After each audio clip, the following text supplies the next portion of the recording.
Hi friends, ఈ వీడియోలో మనం రామ్ చరణ్ గారి అప్కమింగ్ అప్డేట్స్ గురించి అయితే మాట్లాడుకుంటున్నాం. దానికంటే ముందు మన యూట్యూబ్ ఛానల్ అయితే కొత్త ఛానల్ భయ్యా, ప్లీజ్ అందరూ సబ్స్క్రైబ్ చేసుకోండి. ఎవరైతే కొత్తగా ఈ ఛానల్కి వస్తే ఫస్ట్ టైం ఈ ఛానల్ ఎవరైనా చూస్తున్నట్లయితే please subscribe to our channel. Ram Charan గారి ఫ్యాన్స్కి నిజంగా చాలా పండుగ లాంటి విషయం. ఎందుకంటే త్వరలోనే రామ్ చరణ్ గారి బర్త్డే అయితే రాబోతుంది. మార్చి 27న రామ్ చరణ్ గారి బర్త్డే. సో ఆ రోజు అయితే మనకి చాలా అప్డేట్స్ వస్తున్నాయి. మెయిన్గా రామ్ చరణ్ గారి ఫ్యాన్స్ ఎక్కువగా గేమ్ చేంజర్ అప్డేట్స్ గురించి అయితే ఎదురు చూస్తున్నారు. ఎందుకంటే సినిమా స్టార్ట్ అయ్యి చాలా రోజులైంది, కానీ ఇప్పటివరకు ఎటువంటి కీలకమైన అప్డేట్స్ అయితే ఏమీ రాలేదు. సో త్వరలోనే మార్చ్ 27న ఆయన బర్త్డే రోజు అయితే టీజర్ అయినా లేదా ఫస్ట్ సింగిల్ సాంగ్ అయినా రిలీజ్ చేయబోతున్నారు. ఇది కన్ఫామ్గా అని చెప్పొచ్చు. భారతీయుడు 2 తర్వాత శంకర్ గారు అయితే ఫుల్ ఫోకస్ గేమ్ చేంజర్ మీద పెట్టారు. లాస్ట్ వీక్ నుంచి గేమ్ చేంజర్ షూటింగ్ చాలా ఫాస్ట్గా జరుగుతుంది. అందులో రామ్ చరణ్ గారు అండ్ కియారా అద్వానీ గారు అయితే పాల్గొన్నట్టయితే తెలుస్తుంది. సో చాలా ఫాస్ట్గా అయితే ఈ మూవీ కంప్లీట్ చేసి రామ్ చరణ్ గారు నెక్స్ట్ మూవీ RC16 బుచ్చిబాబు గారితో ఉంటుంది. ఆ మూవీలో అయితే జాయిన్ అవబోతున్నారు.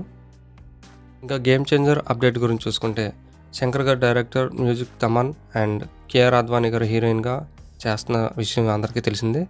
సో అలాగే దీనికి సంబంధించి మెయిన్గా టీజర్ అయినా రిలీజ్ అవ్వచ్చు. సో చూద్దాం ఏమవుద్దు ఆ రోజు. ఈసారి రామ్ చరణ్ గారు ఫ్యాన్స్కి అయితే ఎటువంటి డిసప్పాయింట్ చేయరు. ఖచ్చితంగా సాంగ్ అయినా లేదా టీజర్ అయినా పక్కాగా రిలీజ్ చేయడానికి రామ్ చరణ్ గారు చాలా ట్రై చేస్తున్నట్టు సమాచారం. అలాగే రామ్ చరణ్ గారి బర్త్డే రోజు మరొక క్రేజీ అప్డేట్ ఏంటంటే RC16 ఆల్రెడీ కన్ఫర్మ్ అయిన విషయం అందరికీ తెలిసిందే. సో ఆ సినిమాకి బుచ్చిబాబు గారు డైరెక్టర్ అండ్ DOP రత్నవేలు గారు మైత్రి బ్యానర్లో చేస్తున్నారు. అలాగే AR రెహమాన్ గారు ఆ మ్యూజిక్ అందిస్తున్నారు. రణబీర్ కపూర్ గారిని హీరోయిన్గా తీసుకున్నట్లయితే స్ట్రాంగ్గానే వినిపిస్తుంది. సో ఎంతవరకు ఇది నిజమనేది తెలియదు. RC16 మూవీ మీద బుచ్చిబాబు గారు చాలా కాన్ఫిడెంట్గా ఉన్నారు. సో ఉప్పిన తర్వాత వస్తున్న క్రేజీ ప్రాజెక్ట్ కాబట్టి ఆయన కూడా చాలా ఎక్స్పెక్టేషన్స్ అయితే పెట్టుకున్నారు. సో ఈ మూవీకి సంబంధించి కూడా బర్త్డే రోజు ఫస్ట్ లుక్ అయినా లేదా AR రెహమాన్ గారి ఏదైనా మ్యూజిక్ కాన్సెప్ట్ ఏదైనా రిలీజ్ చేస్తారనేది తెలియాల్సి ఉంది. ఇంకా ఎటువంటి ఇన్ఫర్మేషన్ అయితే లేదు, కానీ 100% ఫస్ట్ లుక్ అయితే ఉంటుంది. అలాగే దాన్ని AR రెహమాన్ గారి మ్యూజిక్ టచ్తో రిలీజ్ చేస్తారేమో అని చూడాలి.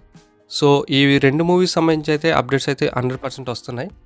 దీంతోపాటు రామ్ చరణ్ గారి అప్కమింగ్ ప్రాజెక్ట్స్ గురించి కూడా ఆ రోజు ఏమైనా క్లారిటీ ఉండొచ్చు. సో ఫైనల్గా RRR తర్వాత రామ్ చరణ్ గారి మూవీ సంబంధించి టీజర్ ఆర్ సాంగ్ ఏదో ఒకటి రిలీజ్ అవుతుంది. స్ట్రైట్ ఫిల్మ్ ఇది రామ్ చరణ్ గారికి. సో ఫ్యాన్స్కి అయితే ఫుల్ హ్యాపీ అని చెప్పొచ్చు. సో మార్చి 27న ఆన్లైన్ మొత్తం రామ్ చరణ్ గారి బర్త్డే విషెస్తో నిండిపోతుంది. సో ఇవన్నీ రామ్ చరణ్ గారి మెయిన్ అప్డేట్స్ అయితే మార్చి 27న అయితే వస్తున్నాయి. సో ఇటువంటి వీడియోస్ కోసం please subscribe to our channel. Thank you so much.